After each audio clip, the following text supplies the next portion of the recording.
तो आइए शुरू करते हैं आज का क्लास ग्रामर में टेंस का। जैसा मैंने बताया था टेंस क्या होता है, क्यों जरूरी है, क्यों पढ़ना है, आज सारे क्वेश्चंस का जवाब आज आपको मिलने वाले हैं। क्या क्या प्रॉब्लम हो सकता है, किस किस टॉपिक में ये पढ़ना है और कितना जरूरी है ये टॉपिक, इसके बारे में मैं बात करने के लिए आपके सामने हूं।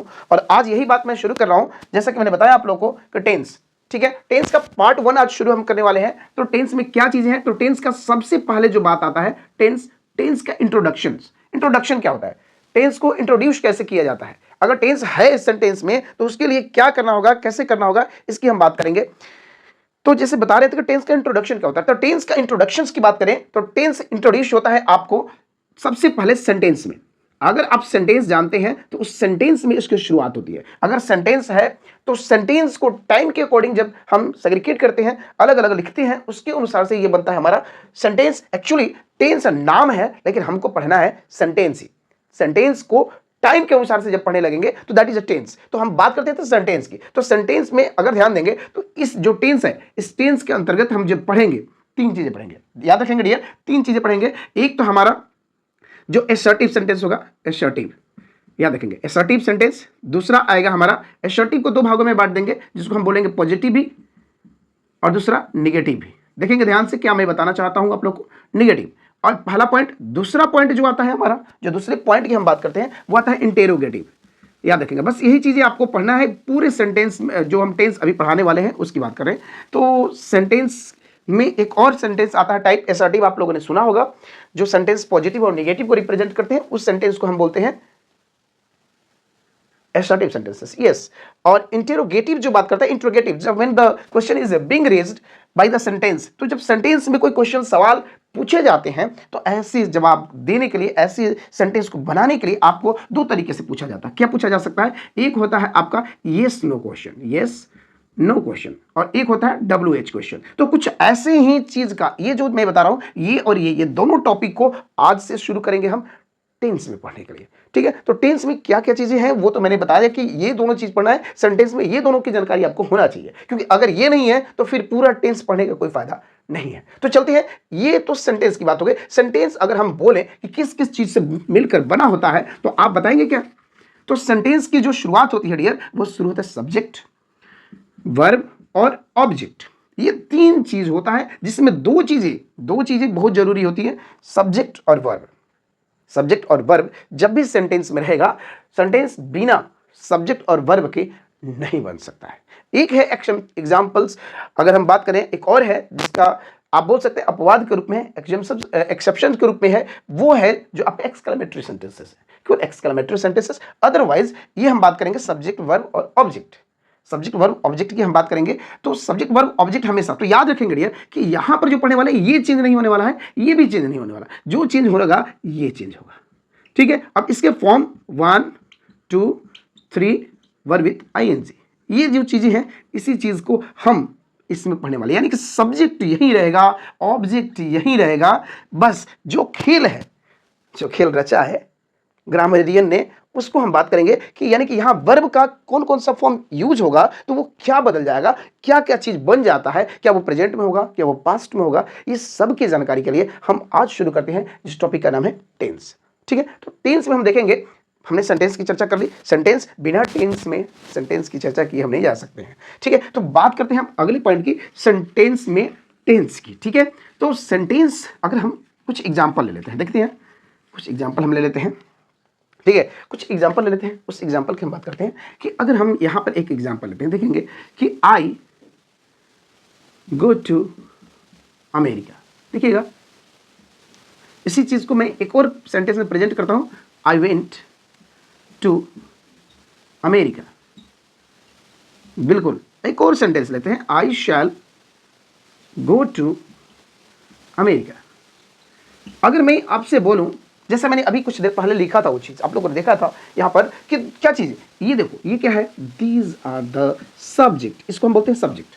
अगर मैं ये to America is a common word, ठीक है, इज अ डेस्टिनेशन, ये है हमारा, जो यहां पर देखेंगे ये गो नहीं आएगा इसमें, ठीक है, ये वर्ड यहां से आएगा, ठीक है, याद रखेंगे ये चीज। तो ये देखिए, ये भी कॉमन है। अगर मान लो कि ये मैं ऑब्जेक्ट मान लो, ठीक है, या अब ये ऑब्जेक्ट भी मान लेता है, या अच्छा अदर वर्ड की तरह मान लेते हैं, चलिए ऐसे होता है, ये अदर वर्ड है, ठीक है। तो अगर हम ध्यान से देखें तो कुछ चीजें यहां हमको दिख रहा है, क्या, ये भी अलग, ये भी अलग, यानी कि सब्जेक्ट, वर्ब, ऑब्जेक्ट या अदर वर्ड, ये दोनों चीज। तो अब वर्ब आया तो वर्ब का पहला फॉर्म यहां पर आया, वर्ब का दूसरा फॉर्म यहां पर आया, यहां शैल और वर्ब का पहला फॉर्म यहां पर आया। तो ये आखिर क्या है, अगर हम बोले तो ये प्रेजेंट को रिप्रेजेंट कर रहा है, दूसरा पास्ट को रिप्रेजेंट कर रहा है और तीसरा फ्यूचर को रिप्रेजेंट कर रहा है। तो कुछ ऐसे ही कहानियां, जैसा कि मैंने बताया था कि सारी कहानी खेल जो है वो है वर्ब का, सारा कहानी खेल, जो भी चीजें यहां रचने वाला है, जो भी कहानी बनाने वाला है, वो सेंटेंस सिर्फ और सिर्फ वर्ब के बल पर बनाएगा। याद रखेंगे, कहीं वर्ब 1, कभी वर्ब 1 में आईएनजी, कभी यही वर्ब 1 में एस या ईएस, और कहीं यही वर्ब 2 तो कहीं वर्ब 3। ये सारी फॉर्म कहीं यहां पर देना है जो कि वर्ब को यूज करके सेंटेंस बनाए जाते हैं, और ये सेंटेंस जब बनते हैं तो ये रिप्रेजेंट करने लगते हैं टेंस को। यही चीज है, थोड़ी सी घुमाने की बात नहीं है, ये समझने की बात है। अब बात करते हैं टेंस की। जैसे मैंने बताया था कि बिल्कुल डिफरेंट तरीके से आपको सिखाया जाएगा, तो ये चीज समझना है, क्योंकि ये सारा का सारा करतूत, सारा का सारा गेम, जितना भी प्लान है इसका, वो सारा प्लान सिर्फ और सिर्फ वर्ब का है। वर्ब ही सारा खेल खेलता है, सारा रचना रचता है और बनता है टेंस। तो देखते हैं क्या रहता है टेंस। अगर हम टेंस की बात करते हैं तो टेंस को अगर डिवाइड किया जाए, अगर टेंस को डिवाइड किया जाए तो टेंस कितने टाइप के होते हैं, मैं यहां से हटाकर इसको थोड़ा यहां लिखता हूं, ठीक है। टेंस समझेंगे, टेंस 3 होते हैं, देखेंगे। तो जैसा कि मैं बात कर रहा था आप लोग से कि ये टेंस को अगर हम डिवाइड करते हैं तो 3 टाइप्स के, यानी कि टी फॉर टाइम, याद रखेंगे, समय के अनुसार से सेंटेंस, यस। तो टी फॉर टाइम को लेते हैं। टाइम कितने होते हैं, समय कितना होता है, एक समय जो बीत गया, एक समय जो चल रहा है और एक समय जो आने वाला है। तो 3 समय 3 है। वो तीनों की जो बात हम करते हैं उसको अगर सेंटेंस के अनुसार से करें तो पहले को हम प्रेजेंट करेंगे, दूसरे को पास्ट करेंगे। देखेंगे ये कैसे, पास्ट, तीसरे को हम बात करेंगे फ्यूचर, यस फ्यूचर। ये 3 चीजें आ गई। 3 चीजें में अगर मैं ध्यान से दूं, अगर आप लोगों को पता है तो इन तीनों के 4 टाइप्स हैं। तो कहने का मतलब है कि एक थे राजा दशरथ, यस, राजा दशरथ के 3 पत्नियां, ठीक है। जैसे राजा दशरथ के 3 पत्नियां, ठीक है, 3 पत्नियों के 4 पुत्र। तो ये जो उन लोगों में डिफरेंस था, वो 4 पुत्र सबके माने जाते हैं। मतलब किसके, मतलब तीनों माताओं की 4 पुत्र, यानी कि किसके हैं, टेंस यानी दशरथ के। तो दशरथ के जैसे मां कहानी के अनुसार से बता रहे हैं, तो ये कितने हो गए, देखेंगे 1 2 3 और 4, चारों का नाम दे। तो यहाँ नामकरण जो है वो इंग्लिश में नेम होगा, ना कि हमारा राम और भरत लक्ष्मण और शत्रुघ्न की बात नहीं करेंगे हम, यहाँ पर बात करेंगे प्रेजेंट। तो प्रेजेंट या पास्ट या फ्यूचर हो तो इसमें सबसे पहला डियर जो आता है वो है इंडेफिनिट, जिसकी कोई निश्चितता नहीं होती है। इंडेफिनिट वो भी काम होता है, लेकिन ये पता नहीं कब कब होता है, कभी कभी हो जाता है या रोज होता है, इसके बारे में बात करेगा। दूसरा बात करता है कंटिन्यूअस, या इसको कंटिन्यूअस भी बोलते हैं, कोई कोई इसको अलग नाम से जानता है, इसको प्रोग्रेसिव भी बोलता है, याद रखेंगे, प्रोग्रेसिव, याद रखेंगे। इसके बाद तीसरा जो आता है वो परफेक्ट है, काम करता है लेकिन बिल्कुल सटीक तरीके से, एकदम बिल्कुल छोड़ता ही नहीं, बिल्कुल। और चौथा जो है वो शुरू किया है, याद रखेंगे, शुरू तो किया है लेकिन अभी तक खत्म नहीं किया। यानी समझ में आ रहा है कुछ, जी हाँ समझ में आ रहा होगा। यानी कि एक काम करने वाले हैं, यहाँ पर हम बात करेंगे टेंस 3 प्रकार के, 3 प्रकार से 3 टाइप्स से बात करेंगे। इनके 4 टाइप्स, सबका सब डिवीजन यहाँ पर ले लेते हैं, सबका प्रेजेंट का विचार, पास्ट का विचार और फ्यूचर का विचार, यानी कि सबका 4। तो अब यहाँ पर काम जो बताता है, ध्यान देंगे कि ये जो आएगा, याद रखेंगे, ये इंडिफिनिट जब भी आएगा ये वर्ब 1 लेकर आएगा, याद रखेंगे, वर्ब 1 या वर्ब 2 लेकर आएगा, याद रखेंगे, वर्ब 1 और वर्ब 2 लेकर आएगा, बिल्कुल सही बता रहे हैं आपको, वर्ब 1 वर्ब 2। और कंटिन्यूअस जहां भी देखिएगा आप इसको वर्ब में आईएनजी, वर्ब विद आईएनजी, कहीं कहीं वर्ब का चौथा फॉर्म भी बोला जाता है, तो नो वरी अबाउट दैट, ठीक है। परफेक्ट, इसको वर्ब का बोलते वर्ब का तीसरे फॉर्म को यूज किया जाएगा, यानी कि वर्ब के तीसरे फॉर्म का यूज कहीं भी किया गया है सेंटेंसेस में, ठीक है। और उसके लिए नियम कुछ है, उसको पहचानने का, आइडेंटिफिकेशन का, तो समझेंगे कि वो परफेक्ट की बात करता है। दूसरा परफेक्ट कंटिन्यूअस की हम बात करते हैं, तो यहां पर डियर आता है बीन और प्लस वर्ब विद आईएनजी। अब बोलोगे सर ये कैसे, तो देखो ना ये क्या कर रहा है, परफेक्ट कंटिन्यूअस यानी V3 और वर्ब में आईएनजी। तो ये तो इंट्रोडक्शन की बातें हो गई, ये समझ गया। अब इंडेफिनिट में और क्या चीजें आ सकती है, तो याद रखेंगे, यहाँ पर डू आएगा, डज आएगा, डीड आएगा, याद रखेंगे। डीड नहीं चलेगा किसी के काम से तो शैल या विल का यूज कर दो बस। देखो अगर ये चीजें आ रहा है और प्लस में वर्ब 1, याद रखेंगे, ये इसके हेल्पिंग वर्ब है, इसका हेल्पिंग वर्ब यहां पर है, do does did shell will verb 1, ठीक है। दूसरा कंटिन्यूअस, जहां भी कंटिन्यूअस आएगा तो याद रखना कंटिन्यूअस आने के लिए एक फॉर्मेट लेकर आएगा, इज, एम, आर। दूसरा वाज और वर, ठीक है, ये मतलब कि इनमें से किसी में भी आ सकता है, वो हम बता रहे हैं आपको कि कैसे कैसे पहचान करेंगे अगर ये ना दिया रहे, क्योंकि किसी भी किताब में या किसी भी क्वेश्चंस में चूंकि ये चीजें नहीं दिया रहता है, सिर्फ दिया रहता है कि टेंस के अकॉर्डिंग आपको पहचानना होगा। ठीक है, तो ये वर आएगा, नहीं ये सब आता है तो बी आएगा। ये वर्ब में आईएनजी जब भी आएगा तो इसके अनुरूप आएगा। ये जब आता है तो ये अपने साथ चीजें लेकर आता है, हैज, हैव और हैड। याद रखेंगे, ये हैज, हैव और हैड याद रखेंगे।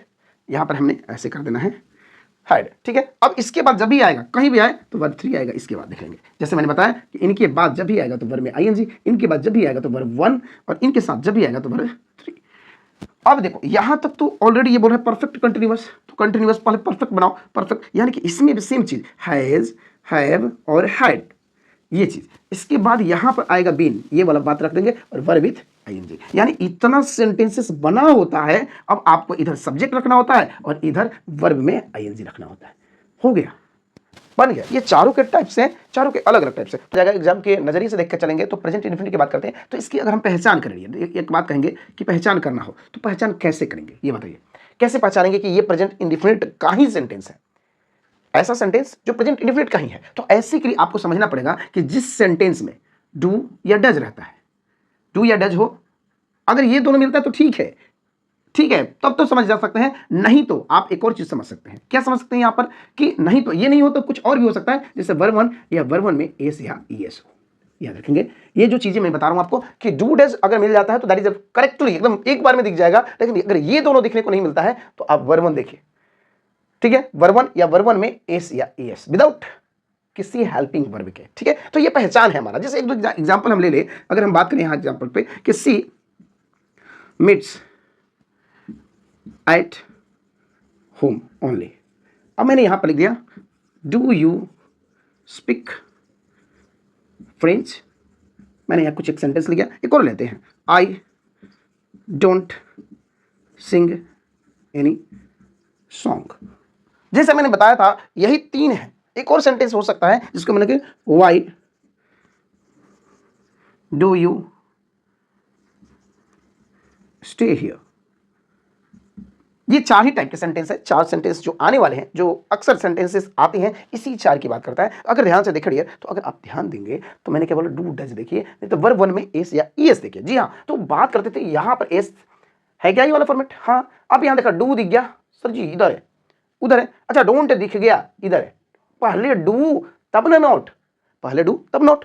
अच्छा, पहले इसमें देखते हैं, इसमें भी डू देखें। तो यानी कहने का मतलब कि कहीं भी सेंटेंस में मिल जाएगा ये चीज, तो आप समझिए कि ये क्या है, प्रेजेंट इंडेफिनिट। अब बात आता है कि प्रेजेंट इंडेफिनिट तो हो गया, आखिर इसका यूज क्यों करते हैं, क्यों पढ़ते हैं?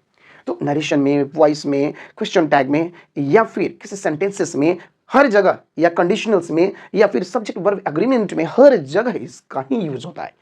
याद रखेंगे, यानी इसका ही क्या मतलब, यानी कि प्रेजेंट टेंस का ही नहीं, टेंस का ही यूज होता है। लेकिन उस जगह पर सारे टेंस में से अगर मिक्सअप करके दे दिया जाए तो वैसी स्थिति में क्या होगा आपके साथ? जी हाँ, बिल्कुल कंफ्यूजन सा क्रिएट हो जाता है, एकदम पूरा का पूरा माहौल बदल जाएगा, आपको समझ में नहीं आएगा कि किधर कौन सा किधर कौन सा। तो ऐसी स्थिति में प्रेजेंट इंडेफिनिट पहचानने का सबसे आसान और अच्छा तरीका है कि आप पहचानिए डू डज हो या ये चीज। कहीं कहीं कोई कोई टीचर बोल देता है कि जिस वाक्य के अंत में ता है, ती है, ते है, याद रखेंगे, तो ऑलमोस्ट ये भी सही है, लेकिन ये हिंदी सेंटेंसेस के लिए, हिंदी में पहचानेंगे इसको, लेकिन इंग्लिश में इंग्लिश आता है। मतलब समझ रहे हैं कि हाँ, इंग्लिश में इंग्लिश आता है, बिल्कुल। तो इंग्लिश में ही समझना होगा, तो कैसे समझेंगे? तो इस चीज को समझने के लिए आप समझेंगे कि ये चीजें जरूरी होता है। तो चलते हैं अगले पॉइंट पे। हमारी रह गई पहचान, तो हम कर गए पहचान। अब कहीं भी सेंटेंस आएगा तो उसमें हम आसान से पहचान सकते हैं। तो चलते हैं अगले पॉइंट की तरफ कि सेंटेंस का स्ट्रक्चर क्या होगा, कैसे कैसे सेंटेंस आएंगे, क्या क्या। तो जैसे बात कर रहे थे पहचान कैसे हो गया, तो वो हो गया। अब चलते हैं, हम बात करते हैं स्ट्रक्चर की। तो सेंटेंस स्ट्रक्चर देखेंगे, सेंटेंस स्ट्रक्चर, यानी इसी को कहीं कहीं आप पैटर्न के नाम से जानते हैं। क्या नाम जानते हैं? पैटर्न। जी हाँ, बिल्कुल, आप समझिएगा, सेंटेंस स्ट्रक्चर या पैटर्न दोनों एक ही है। इसको हिंदी में बनावट के नाम से जानते हैं, बनावट। यानी कि सेंटेंस बनेगा तो कैसे बनेगा? तो जैसा मैंने इंट्रोडक्शन में बताया था कि पहले सब्जेक्ट, तब वर्ब, तब ऑब्जेक्ट।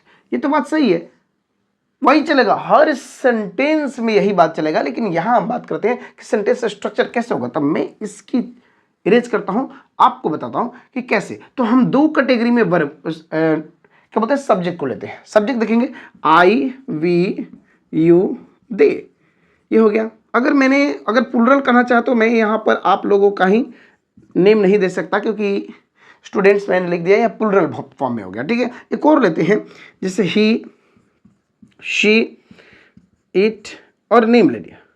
ठीक है, इसे हमने नेम ले लिया पंकज।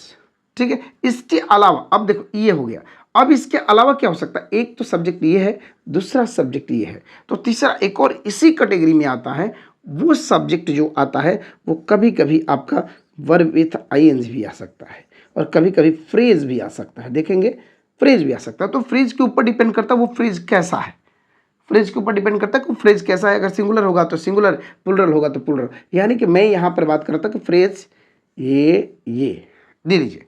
अब इसके बाद आपको या क्या रखना है कि इनके बाद वर्ब वन रखना है। यस, याद रखेंगे वर्ब वन, और इनके बाद भी वर्ब वन। जी हाँ, जैसे कि बताया था कि आज जो क्लासेस चल रही है वो आपके पहला क्लास है, फर्स्ट क्लास है एग्जाम के लिए, जो एग्जाम में आने वाले हैं पॉइंट उसको देखते हुए। तो आप देखिए इसके अनुसार से और इसके अनुसार से, तो इसमें हमने क्या बताया था कि वर्ब वन तो हो गया, लेकिन ये जो लोग हैं ना कुछ स्पेशल लोग हैं, याद रखेंगे स्पेशल लोग हैं। स्पेशल है तो इनका एस चलता है इनके साथ, तो ये जब भी चलेगा तो एस और ई एस लेकर चलेंगे। याद रखेंगे एस, या तो एस लगेंगे ना तो स्पेशल लेकर चलेंगे। तो याद रखेंगे, कहने का मतलब मेरा कुछ नहीं है, यहाँ पर समझना है आपको कि वर्ब वन जब भी होगा, एस ई एस जब भी होगा तो इन सब के साथ लगेगा, इनके लिए नहीं लगेगा। यानी कि ही, सी, इट जहाँ भी आएगा तो इसमें एस ई एस का प्रयोग करेंगे वर्ब में। याद रखेंगे वर्ब में, याद करते हुए चलेंगे इस बात को।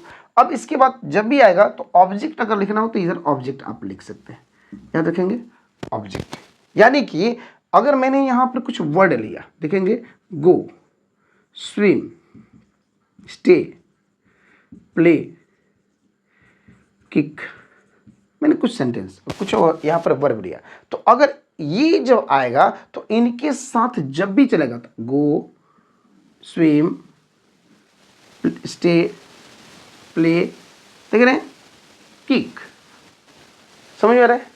ये जो चीजें चलेंगी डायरेक्ट ऐसे हमने यूज कर लिया, यानी कि I go, we swim, you stay, they play, student kick. मैंने कि इसमें मैं बता रहा हूं कि आपको इसमें एस और ईएस का प्रयोग नहीं है, ध्यान से देखेंगे तो है क्या, नहीं है। लेकिन यही बातें जब मैं इनके साथ लागू करता हूं, यानी कि इनके साथ बोले तो ही, शी, इट, ये जब भी आएंगे, जिसके साथ भी आएगा, तो जो भी वर्ड इनके साथ जुड़ेगा, जो भी जुड़ेगा वो सब की बात एक ही रहेगा। सब में क्या एस या ई एस, यानी कि ई एस इसमें कर देंगे, एस इसमें, एस इसमें, एस इसमें, एस इसमें, यानी इसके लिए एस ई एस की और इनके लिए कोई एस ई एस की जरूरत नहीं है। सिंपल, समझ में आ गया होगा आपको। जी हाँ बिल्कुल, ये है हमारा असर्टिव सेंटेंस। अब बात करते हैं निगेटिव।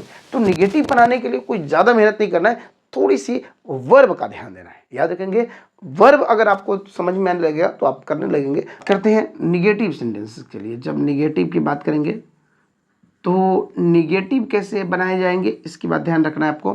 क्या करना है कि आई, वी,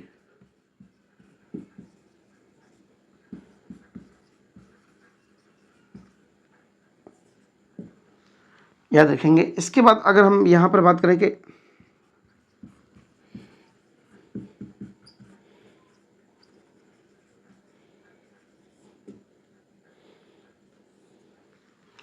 मैंने दोनों कैटेगरी यहां पर बना लिया है। अब देखेंगे निगेटिव बनाते समय आपको क्या करना है कि अगर यहां पर देखेंगे, यहां पर वर्ब वन है, वर्ब वन, तो यूं ही आपको वर्ब वन इधर भी रखना है, इधर भी वर्ब वन रखना है। ये देखेंगे वर्ब वन, ठीक है, वर्ब वन। अब आपको याद रखना कि इसमें हमने क्या जोड़ा था, एस या एस, और इसमें वर्ब वन था। ठीक है, तो जो वर्ब वन है उसके लिए कोई प्रॉब्लम नहीं है, आपको इधर डू रखना है और इधर भी डू रखना है।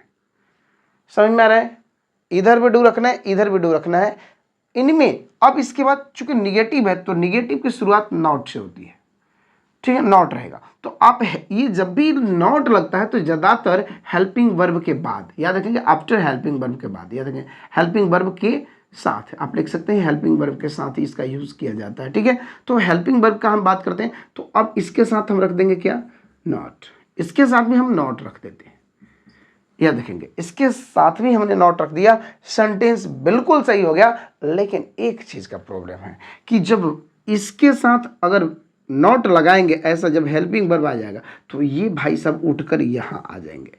समझ में आ रहा है? यानी एस या ई एस दोनों में से कोई भी हो वो यहाँ पर आ जाएंगे, ये चीज यहाँ से हट जाएगा। क्लियर? बस यानी कि कहानी का मतलब क्या है आप समझ रहे होंगे इसको, कि अगर मैंने यहां लिखा वर्क्स और एक रखा वर्क, देखेंगे दोनों में क्या डिफरेंट है। तो अगर वर्क जहां भी आएगा तो वहां डू नॉट वर्क कर देना, डू नॉट वर्क। लेकिन जैसे ही वर्क्स देखेंगे आपको क्या करना है, डज नॉट और इधर फिर वर्क, यानी कि वर्ब वन याद रखेंगे। यानी कि डू डज जब रहेगा तो वर्ब वन ही फॉर्म यूज करेंगे, दूसरा फॉर्म नहीं यूज करेंगे। क्लियर? आई थिंक ये समझ में आ रहा होगा आपको। तो अगर मैंने यहां पर एक और लिया, जैसे हम लिखे स्पीक्स, तो आपको समझना है किस कैटेगरी में जाएगा। अगर स्पीक्स इस कैटेगरी में, इस कैटेगरी में, इस कैटेगरी में जाएगा, अरे ना बाबा कि इस कैटेगरी में जाएगा, ये बताओ, आप बताओ किस कैटेगरी में जाएगा, इस सामने वाले में जाएगा या इसमें जाएगा। तो आप बोलोगे कि सर समझ में नहीं आ रहा है कुछ, तो समझ में आ रहा है क्योंकि ही सी इट के साथ एस का प्रयोग मैंने बताया था। ठीक है, अगर यही चीज अगर यहां से हटा दिया तो ये चीजें इधर आ जाएगा, याद रखेंगे। यानी इस कैटेगरी में जाएगा जिसमें किसी भी स्पेशल फोर्स, स्पेशल बातें जरूरत नहीं पड़ती हैं। क्लियर? तो यही बात है। कुछ ऐसे ही एक और लेते हैं। अच्छा चलो, रन, रन्स, रन। अब रन्स जाएगा तो ही सी इट के साथ जाएगा, जबकि रन जाएगा तो वो जाएगा आपके किसके साथ, सिर्फ और सिर्फ उधर आई वी के साथ। क्लियर? ये चीज समझना था आपको। अब चलते हैं इंटेरोगेटिव सेंटेंसेस के लिए। ठीक है, इंटेरोगेटिव सेंटेंसेस कैसे होते हैं, इसके बाद मैं आप लोगों को कुछ क्वेश्चंस भी देने वाला हूं कि कैसे बोर्ड के एग्जाम में इससे सवाल आते हैं। अब हम बात करते हैं इंटेरोगेटिव सेंटेंसेस। इंटेरोगेटिव मतलब क्या होता है, याद रखेंगे। इंटेरोगेटिव, इंटेरोगेटिव मतलब क्वेश्चंस। ठीक है, मेकिंग क्वेश्चंस को हम बोल सकते हैं इंटेरोगेटिव। इंटेरोगेटिव करने के लिए कुछ नहीं करना, बहुत इजी है, सो इजी, इससे आसान कुछ नहीं है। लेकिन लोगों को बड़ा ही कंफ्यूजन लगता है, बड़ा ही डर लगता है।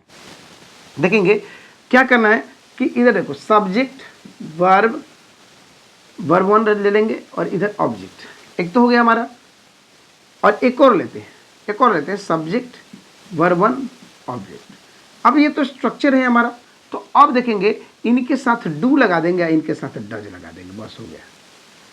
यानी S1 और S2 की बात हम कर रहे हैं। तो S1 S2 कहाँ से आ गया सर इसमें, तो ये चीज़ आप समझेंगे आप लोग कैसे। तो अगर मैंने बात किया यहाँ पर कि अगर आई, वी, यू, दे, देखेंगे, या मैंने लिखा था यहाँ पर स्टूडेंट्स, देखेंगे ये स्टूडेंट्स। तो एक कैटेगरी ये हो गया हमारा, जो एक कैटेगरी यहाँ पर मैंने बताया। ठीक है, अब इनके बाद क्या होगा, इनके बाद हम बता रहे हैं, इसके बाद दूसरा कैटेगरी आता है ही, शी, इट और नेम। जैसे कि मैंने बात किया था यहाँ पर, आज का नाम ये रहा हमारा। ठीक है, हाँ जी, ठीक है। तो दो कैटेगरी मैंने यहाँ पर कर दिया है। अब आपको समझना है कि दोनों के साथ कुछ ज़्यादा वर्ब में चेंजेस नहीं, वर्ब वन और इधर ऑब्जेक्ट है तो ऑब्जेक्ट और विद अ क्वेश्चन मार्क। याद रखें क्वेश्चन मार्क होना जरूरी है, यानी पॉजिटिव सेंटेंस है। ये देखो पॉजिटिव सेंटेंस है, इस पॉजिटिव सेंटेंस में केवल इधर डू जोड़ दो और इधर भी डू जोड़ दो। तो चूंकि ये जब हेल्पिंग वर्ब भाई साहब इनके साथ आते हैं ना, हेल्पिंग वर्ब जब भी इसके साथ आता है तो ये बिना दोस्त के साथ नहीं रह सकता, इसके लिए दोस्त चाहिए, तो ये दोस्त लेकर आ जाता है, स्पेशल दोस्त। यस, यानी कि डज रहेगा यहां पर, ये डू रहेगा, बस वर्ब वन वहां रहेगा, बस हो गया, बन गया आपका, कोई भी दिक्कत नहीं। जैसे अगर मैंने बोल दिया कि आई स्लीप एट, यहां पर हमने कर दिया नाइट, देख लेंगे नाइट। ठीक है, अब आपको इसको करने के लिए कुछ नहीं करना, बस इधर रखना है डू और इधर लगा देना है क्वेश्चन मार्क, हो गया, बन गया। क्यों, आई को देखा इस कैटेगरी में था सर, डन, कुछ नहीं। इसी तरह से अगला ले, जैसे we need water, positive sentence, मैंने यहां इसको क्वेश्चन में बदला, इधर रखा डू, बन गया इंटरोगेटिव। बहुत ज़्यादा मेहनत नहीं है, बस समझ के फेर है। समझ जाओगे तो इंग्लिश बहुत इजी है, अगर नहीं समझ पाओगे तो इसमें टैंगेबल है, बहुत सारे प्रॉब्लम खड़े हो जाते हैं। ठीक है, तो ये बात हमारा ये तो हो गया इसका। अब हम बात करते हैं दूसरे कैटेगरी की। अगर हमने एक और ले लिया, जैसे ही रीड बुक, तो किसी ने बोल दिया कि सेंटेंस गलत है, बोलो कि नहीं सर सेंटेंस गलत नहीं है, इधर डज रख दो, सेंटेंस सही है। हो गया इंटेरोगेटिव। कुछ नहीं, ही रीड, इसमें भी वर्ब वन, इसमें भी वर्ब वन, बस डज को बाहर निकाल दिया, हो गया। एक और लेते हैं, जैसे सी मिक्स टी। अब देखेंगे तो ये सेंटेंस पॉजिटिव है, एस यहां पर आ गया, तो आपको यहां डू लिखना है, तो सेंटेंस गलत है। क्यों? क्योंकि इधर से हटाएंगे, एस को जोड़ देंगे यहां पर विशेष को, ये खत्म, यहां पर शुरू, हो गया कहानी। कोई बड़ी बड़ी चीजें नहीं करनी। अब इसके बाद एक और चीज बताते चलते हैं, बहुत ही आज के बाद, इधर लिखते हैं WH, चाहे व्हाट हो, वेन हो, हु हो, जो भी वर्ड हो WH से, उसको इधर रखेंगे। किधर रखेंगे? ये साइड में, यानी कि पहले डू डज से पहले रख दो। तो यानी कि पूरा सेंटेंस बना हुआ था, बस आपको इधर लिखना था वाई। ठीक है, इससे सेंटेंस आया तो इससे पहले लिखना था वेन, इससे पहले लिखना था वेयर, कहीं भी कोई भी कुछ भी, बस समझने की देर है। सेंटेंस समझ जाएंगे तो बनने लगेगा। क्लियर?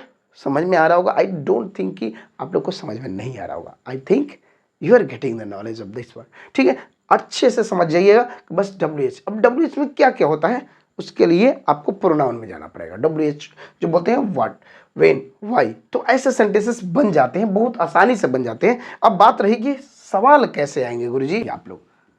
ये देखिए सवाल, जैसे हमने लिखा, ये आया है सवाल, Rita always dash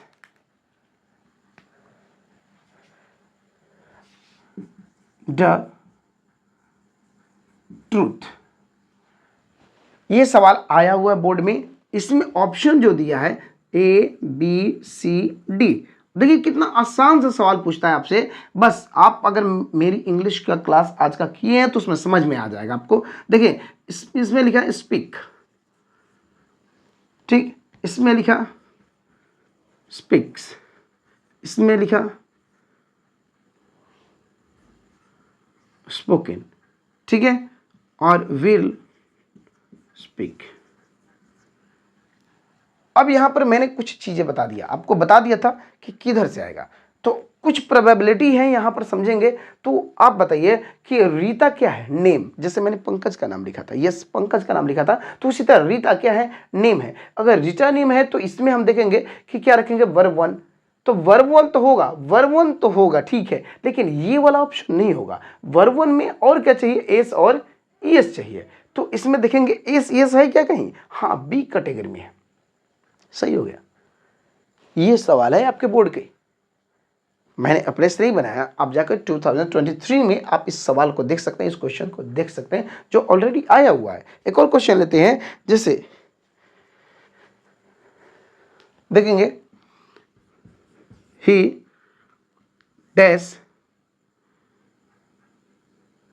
dash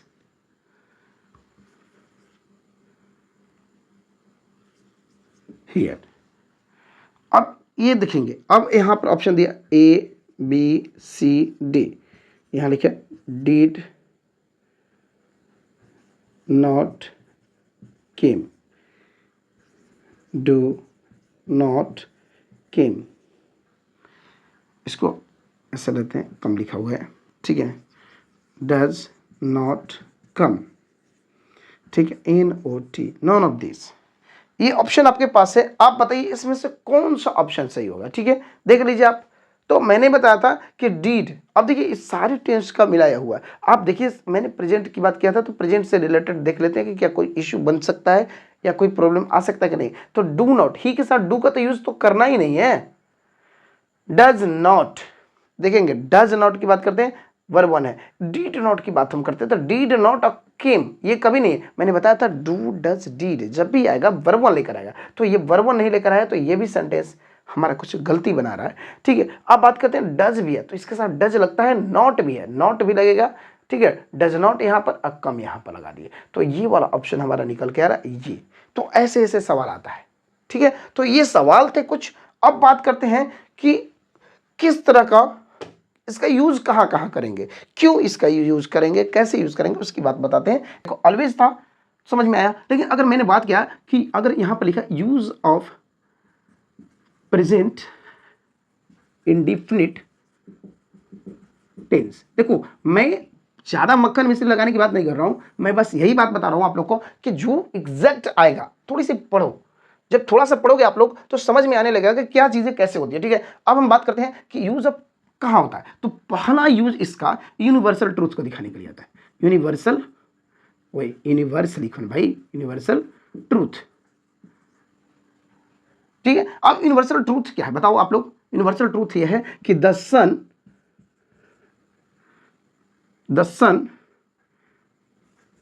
rise in the east. अब बताइए सेंटेंस सही है कि गलत है।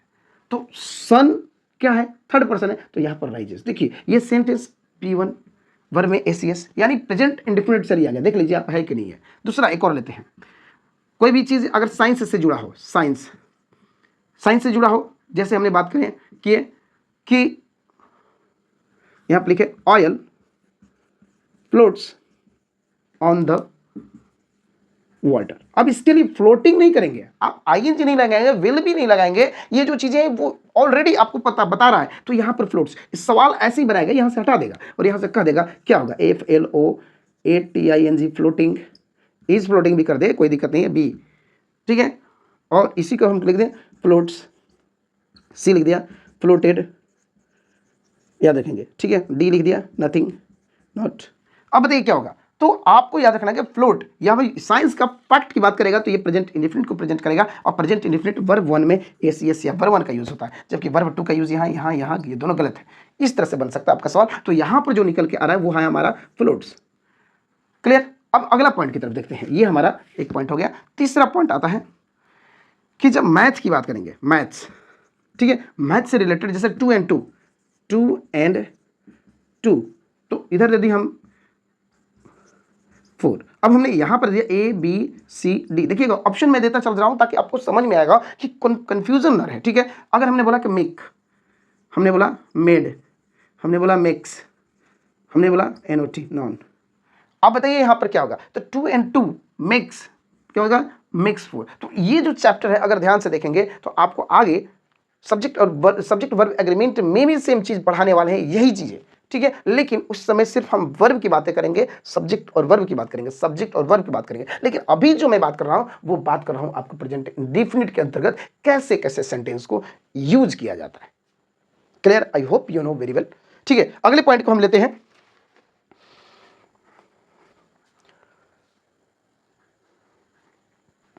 तो उन्हीं में से एक और जो पॉइंट है, अगर कहीं कहीं आप देखेंगे कि अगर पोएट कोई बात कहता है, याद रखेंगे पोएट, अगर पोएट या ऑथर कोई बात कहता है, ठीक है, तो याद रखेंगे कि ये हमेशा वर्ब 1 के साथ एस या ES या वर्ब 1 में यूज किया जाएगा, याद रखेंगे ये दोनों चीज, ठीक है। दोनों चीजें हो सकती हैं, यहाँ पर दोनों चीजें बात बन रही है कि ये भी हो सकता है, नहीं तो वर्ब 1 भी हो सकता है, याद रखेंगे इन्हीं दोनों में रहेगा, यानी कि प्रेजेंट इंडेफिनिट में रहेगा। ये 4th पॉइंट है।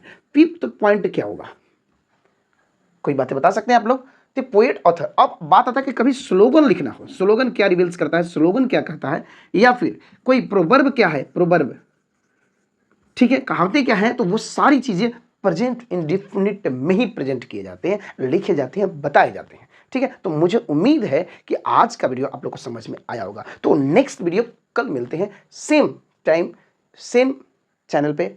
तो अगर हमारे चैनल पे आप नए हैं तो एक काम जरूर कीजिएगा, सब्सक्रिप्शंस आपकी मर्जी, अगर पसंद आ रहा है तो वीडियो को जरूर एक लाइक दे दीजिएगा। तब तक के लिए मिलते हैं अगले वीडियो में एक नए स्पेशल बात के लिए, नए टेंस के साथ, पार्ट 2 के साथ। तब तक के लिए जय हिंद, अलविदा।